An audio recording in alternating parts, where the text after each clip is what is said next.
C'est inquiétant, mais c'est en même temps rassurant, car le démon a perdu la partie, et il le sait. Pourtant, il s'acharne. Il a perdu parce que l'esprit humain n'est pas un rival de Dieu, son équivalent négatif. Il n'est qu'une créature qui jamais ne pourra l'emporter contre son Créateur. Son combat est donc en fait désespéré. À nous de ne pas tomber dans le piège, simplement. Depuis la venue du Christ, Satan est, comme le disait saint Augustin, comme un chien attaché. Il peut aboyer de toutes ses forces et tirer tant qu'il le veut sur sa laisse. Il reste enchaîné. Et si nous ne nous approchons pas de lui, il ne peut pas mordre. Alors qui est donc ce Satan? C'est un ange déchu. Dieu a tout créé de rien au départ et son œuvre est bonne. Rappelons-nous, et Dieu dit que cela était bon, au premier chapitre de la Genèse. D'où viennent donc ces esprits malfaisants? Certainement pas de Dieu. Ou plus exactement, si leur être vient forcément de Dieu, puisqu'ils sont des créatures, leur malfaisance, elle ne vient en aucun cas de Dieu. Ce ne sont pas des êtres mauvais par nature, mais par choix. Créés bons, ces êtres de nature angélique, donc spirituelle, ont pour vocation d'aimer leur Créateur. Et pour aimer, ils disposent de la liberté, comme les hommes. Il n'y a pas d'amour esclave. Étant libres, et malgré la perfection de leur être et de leur condition, certains anges seront victimes de l'amour de leur propre perfection et tomberont dans l'orgueil. De ce fait, ils vont de leur propre chair se couper de Dieu en se préférant eux-mêmes au Créateur.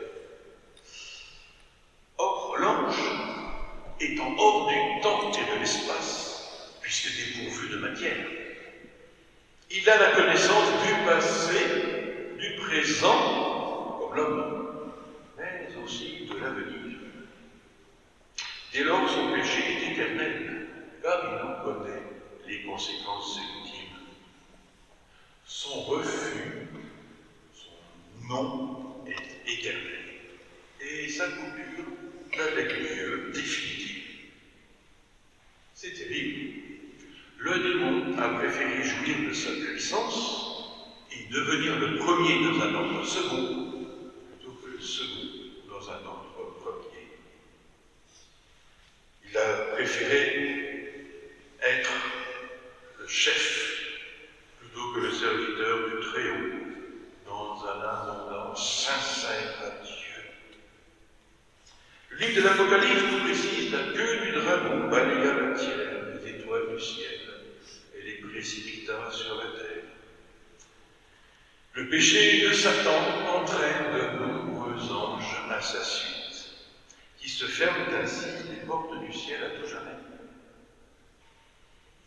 Alors on observera combien le péché de Satan révèle la nature profonde de l'orgueil, comme volonté de maîtriser seule sa propre vie.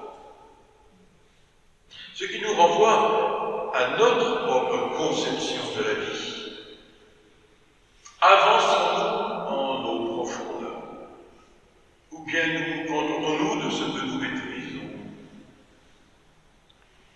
Lâcher prise sur son destin peut peut-être aider à se recevoir d'un autre, d'un tout autre, à accueillir le tout autre et à recevoir de lui son sens, son accomplissement. Peut-être était-il nécessaire de rappeler en ce début du temps de carême le contexte dans lequel évolue notre volonté. De même que celle de Jésus d'ailleurs. Heureusement, être tenté, ce n'est pas péché, si nous résistons à la tentation. Celle-ci peut me mettre le tremplin peut-être d'une plus grande attention morale de notre part. Et puis même si nous avons péché, nous savons que là où le péché abonde, la grâce surabonde, nous dit saint Paul dans la lettre aux Romains. Nous savons que si le péché ou la mort frappe la multitude, en Jésus-Christ, la grâce de Dieu comblera bien davantage encore cette multitude. C'est ce que disait saint Paul dans notre deuxième lecture. Et le sacrement de la réconciliation va devenir justement un instrument privilégié de cette grâce infinie qui nous est proposée. Et le temps du carême lui est spécialement favorable. Ne l'oublions pas. Vous avez à l'entrée de l'église des créneaux de confession. Après le départ du démon, des anges s'approchent. Ce sont des bons anges. Et ils viennent servir de Jésus. Notre résistance peut s'appuyer sur la force du Christ et nous pouvons compter aussi sur la bienveillance des puissances célestes dans notre combat spirituel. Ce n'est pas rien. Les bons anges sont beaucoup plus nombreux que les anges déchus.